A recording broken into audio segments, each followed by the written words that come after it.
Sisters and brothers of Unitarian Church, Vanakkam, good morning. Kaithala niragani appa mudaval pori kappiya gari mugal nadiveni kattidu madiyavar buddhiyil uraivavar katpagamena vine kadideni mattamum madiyamum vaittidu maran magan marpodu tiraldiya malayani makkala vayiranai uttami mudal manai mattavil malanodu panivene தமிழடை வினை முற்படுகிறீர்கள் முற்பட எழுதிய போனே புறமேல் செய்த அச்சி மங்குரை ரதம் அச்சது கொடி செய்த அதிதீரா அது கொடு சுப்பிரமணி கொடு அப்புன மதனிடை யுகமாகி அக்குற மகளுடன் அச்சிறு முருகனை அக்கணவனவரும் பெருமாளே பெருமாளே பெருமாளே பெருமாளே.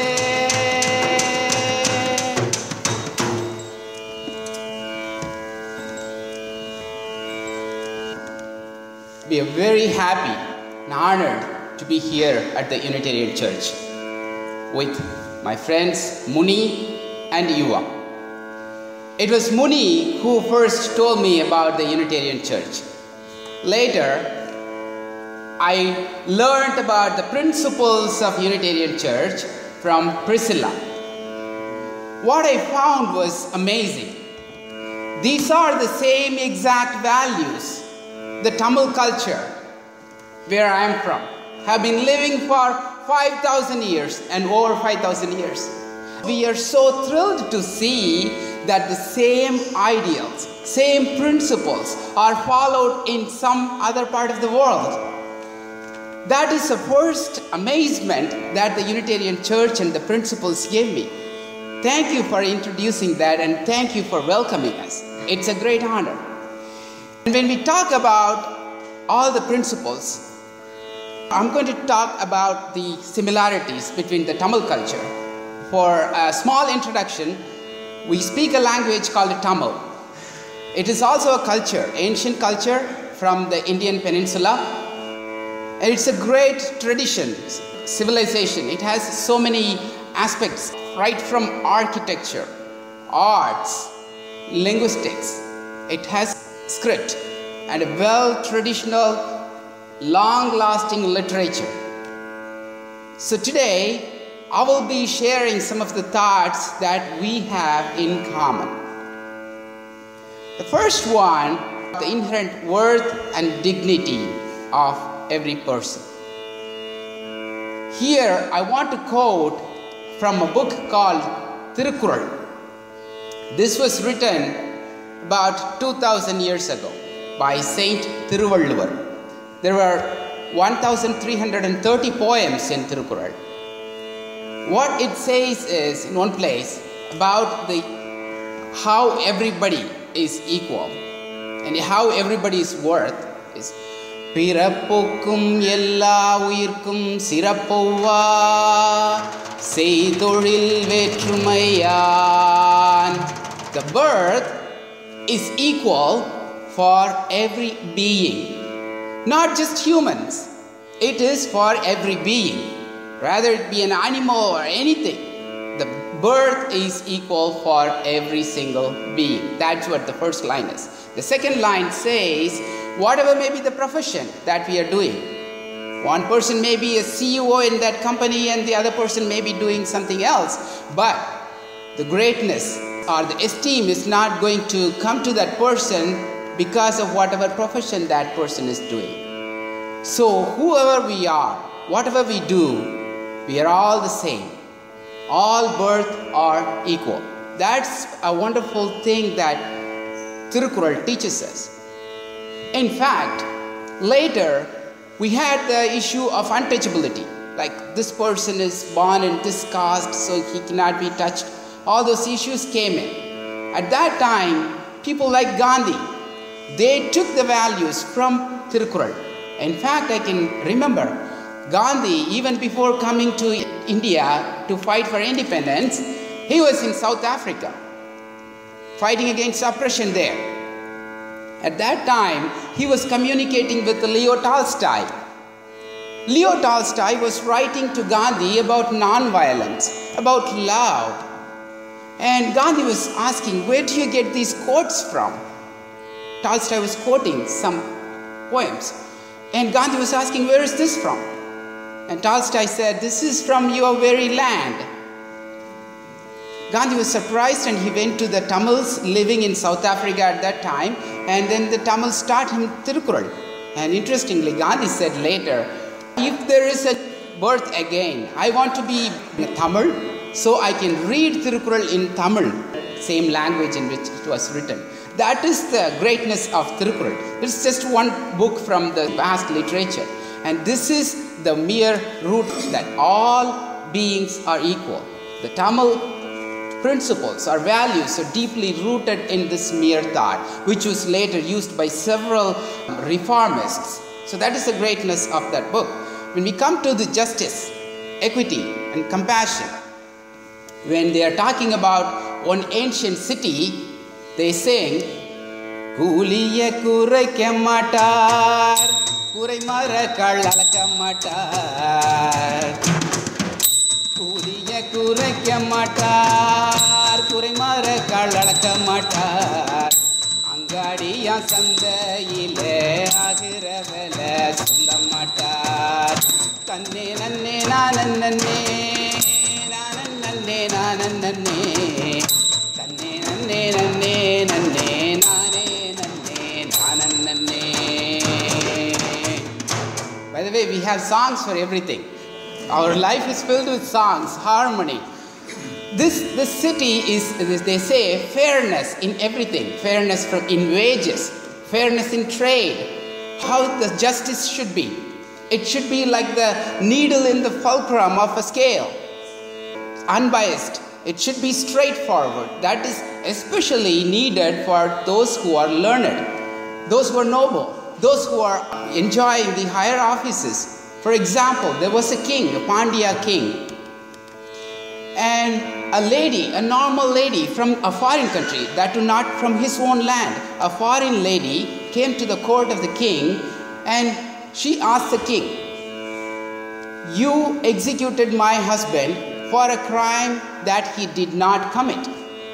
That happened. There is a long story. So the king's men had to execute that person for a crime that he didn't commit. And the king realized his mistake. As his power, he could have done anything. He said no, he could have ignored easily. But he took that injustice committed by his people, by him, and he killed himself. That is the height of justice. There was another story. A Chora king. What he did was, he had a nice huge bell in front of his palace, and everyone who is in distress can go ring the bell, and the king or his men would come and ask them what the problem is. They will try to solve. One day there was a cow ringing the bell, and everyone was puzzled, and the king went there, and then here they learned the prince, the wonderful prince. Everyone loves their kids, the son. We have songs for a lullaby like in every culture. We sing, Araro ariraro, Yenganne araro ariraro. There are some kids. Kovai kodigonde, Yenganne gopurathil totil katti. Kurandai kural ketka, Yenganne kodithavam seideno. That's how we sing lullabies. The king was also singing lullabies to his only prince. And the prince was playing with his chariot. Accidentally, he ran the chariot over a calf, and the calf died. The king saw that. He realized the situation. He has to be compassionate, at the same time justifiable. He's assuming the highest position. What he did was, I should feel the same pain like the cow. So he rode the chariot over his son. That is, they want to give anything for justice. That is the value of justice in that system. And we have a principle. If you have a disease, we normally go for the natural medicine. We can take the leaves from a tree. We can take the flowers, barks, even branches we can take. But to save a life, we will not cut or kill a tree as a whole. Say, maramsa marundum kollar. That is the value. It is not just for the human. The compassionate is for all the beings. So we are all in one nature, part of the nature. So that is the whole idea behind bringing them all together. And acceptance of each other. Tamil is a land, or Tamil is a landscape of multiple ideologies. It is not just one religion. Even before the modern religions are born, we had several religions. There was a literature called Manimekalai 2000 years ago. The heroine of Manimekalai, her name is Manimekalai. The heroine is going out to serve the community. Before going to the community, she takes lessons from 10 different religious people. 10 religions. At least 10 were existing at that time. So each one had their organization in the same town. They were coexisting with sharing values, sharing ideas, and supporting each other. We had academies called Sangams that is meant for all the learned people to come together to share their ideas. Uapathalai koodi ulla piridal anaithe pulavar thozhil. We are all here together. The poets are the noble people, learned men come together. I wouldn't say learned men, learned people. There were so many women poetesses, wonderful poetesses, one called Abhayar. She will say only one line and it is so powerful. So there are so many noble people like that. They will come together even though they are different in their ideologies. They come together in the name of language, in the name of preserving the culture. That's why everyone was living in harmony, supporting each other. And whenever there is a problem, for example, that we had tsunamis, not just the 2004. 3,000 years ago, there was a tsunami in the Indian Ocean. That tsunami demolished, destroyed cities that were ancient cities. And even after the tsunami, we had so much literature saved. We had so many wars and problems in that land. Even after that, we were able to preserve a lot of culture, the music of it. So it is all possible because of mutual tolerance. There was one religion, there was another religion, multiple religions. They could have easily neutralized each other, but it didn't happen all the time. Even those non-believers, they were also all the time, there were non-believers. They will be saying, oh, you're praying with this God. It is just a stone. There will be people saying that. They are also intellectuals. They are also part of the enlightenment, the wisdom, collective wisdom of the land. So we reach out, we accept everyone. We grow with every single one. When we come to free and responsible search of truth, we talk about Eporul yar vai ketpinum aporul meipporul kanbadu arivu. What is true wisdom? Anyone can say anything. Finding out the true meaning is the real wisdom. It is within us. One enlightened person called Ramana was living in Tamil Nadu. A Westerner, an English philosopher, you probably heard him, Paul Brunton, went to him. So went to in search of knowledge, in search of self or realization of God. He went to him and asked, okay, how can I realize God? He said, who are you? I am Paul Brunton. No, that's your name. Who are you? You know, I am English.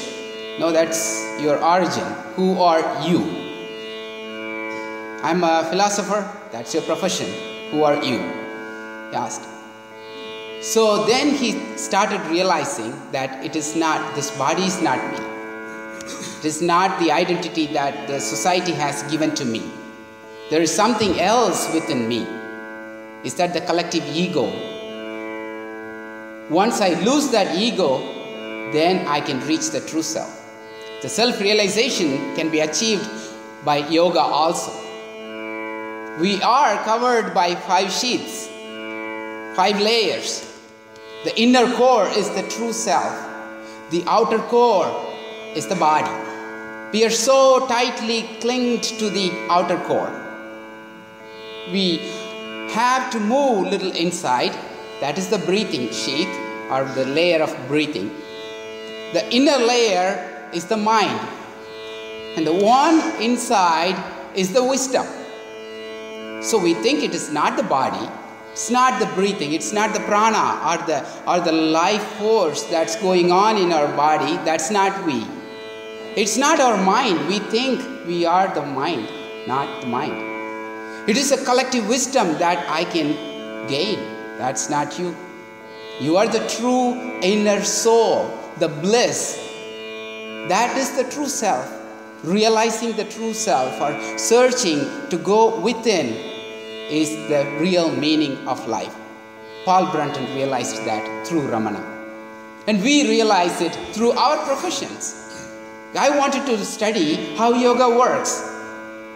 Yoga has been there. Whenever there is an upsurge of yoga in Western countries, it is always considered as a mystic thing. But yoga was really a science. We conducted a clinical trial using one poem from an ancient book called Thirumantiram. Using that poem, we devised a method to do the breathing exercise. So those people who did the breathing exercise had more nerve growth factor, for example. The nerve growth factor is a protein that can help the nerve cells to survive and live longer and happier. And there are other 22 proteins that can help people with stress, immune response, and cancer also. So this is all very new information. So my search for wisdom, for knowledge, or how cells work, how proteins work, that is leading me to my yoga research. So I started asking questions. More and more inquiry within ourselves will take us to the real destiny. That is there in the Tamil word, one word called Kadavul. Kadavul means God. The translation, literal translation for Kadavul is God, means Kada, transcend, go within. Vul means within. So if you go within yourself, searching, you will find God. That is the realization. That's the self-realization. Self-realization is the main thing in the Tamil culture. And we talk about the right and conscience. There were kings. Of course, we had a monarchy. And the kings are always open to the ideologies of people. They listen to their subjects. Not only humans, we saw, they listen to cows. The poets and then all the literary people were considered as an important bridge between the king and the subjects. When the king does some mistake, there is always people who will be telling them, don't do this, do this. Or we have an election system also. Like you can write the name and put it in a pot, whoever you want to select. So democracy was already there. And the conscience, உள்ளத்தால் பொய்யாதொழுகின் உலகத்தார் உள்ளத்துள் எல்லாம் உளன் மனத்தோடு வாய்மை மொழியின் தவத்தோடு தானம் செய்வாரின் தலை. If we speak the heart, if there is no discontent between our heart and our voice, that is the highest penance one can do. That is the highest quality one can reach. That is the real essence of our life. Conscience, following the conscience, whoever it is. The king was following his conscience. Every single person needs to follow that. All the stories talk about that. Don't think that no one is watching you. You are being watched by yourself. There is no place you can hide and do something. There is always you. fixing that you are correcting that personality within us will make us good. As a goal of world community with peace, liberty and justice for all, like Priscilla read in the opening word. கல்பொருதும் இறங்கும் மல்லல் பேர்யாற்று நீர் வழிபடுவோம் புனை போலாருயிர் துறை வழிபடுவோம் என்பது திறவோர் காட்சியில் தெளிந்தன மாதலின் காட்சியில் தெளிந்தன மாதலின் மாட்சியின் பெரியோரை மாட்சியின் பெரியோரை வியத்தரும் இளமே சிறியோரை சிறியோரை இகழ்தல்லதனினும் இளமே.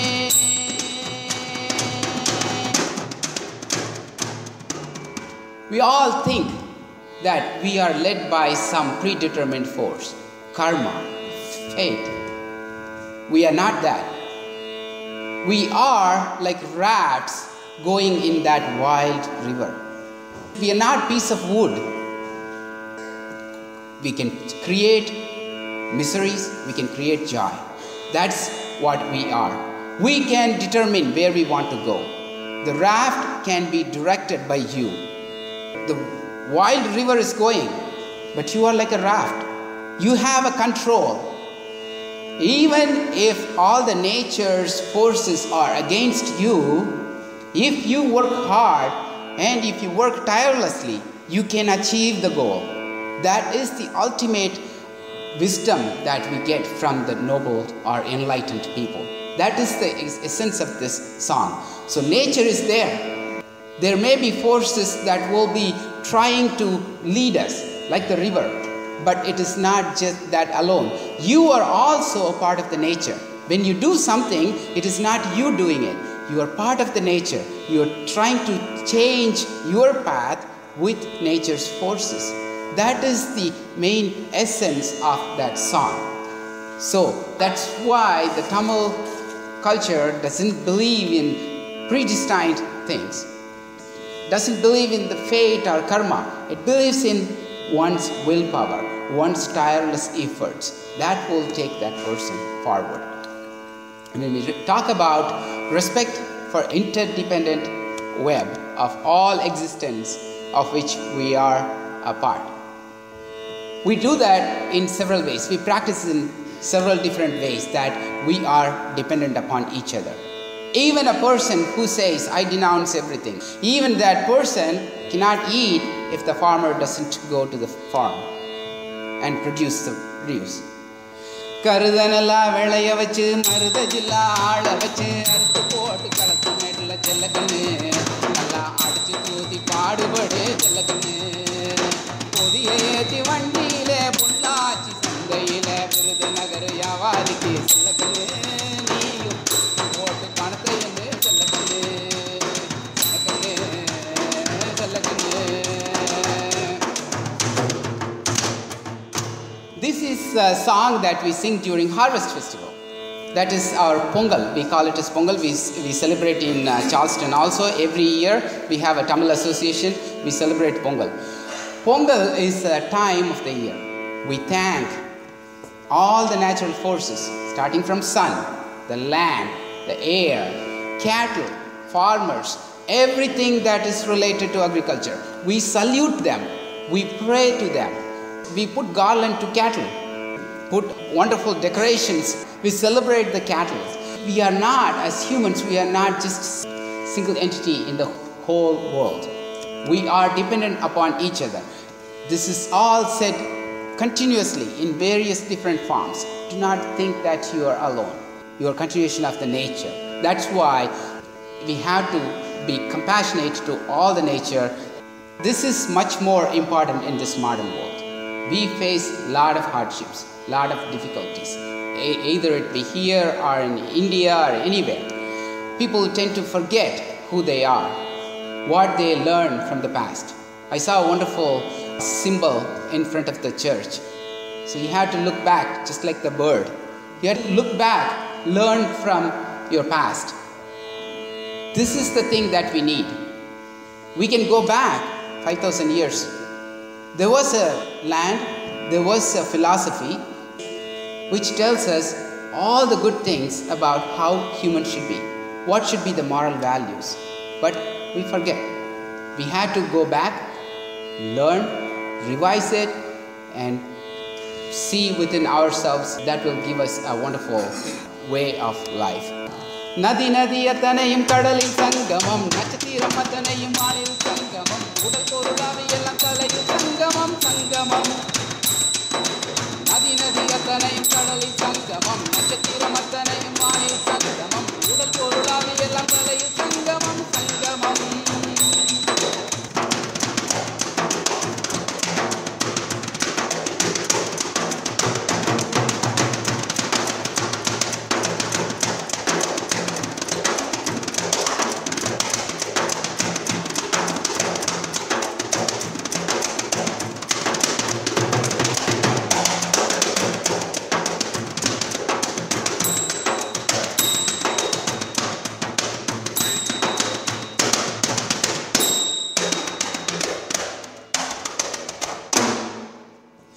Like all the rivers come to the ocean together, like all the stars come together in the sky, we are all here. We are all coming together through these great ideals, great principles. As part of Tamil culture from the other side of the world, we are so happy, so proud to find people like you at the Unitarian Church. Thank you so much for this opportunity. Thank you. Have a good day.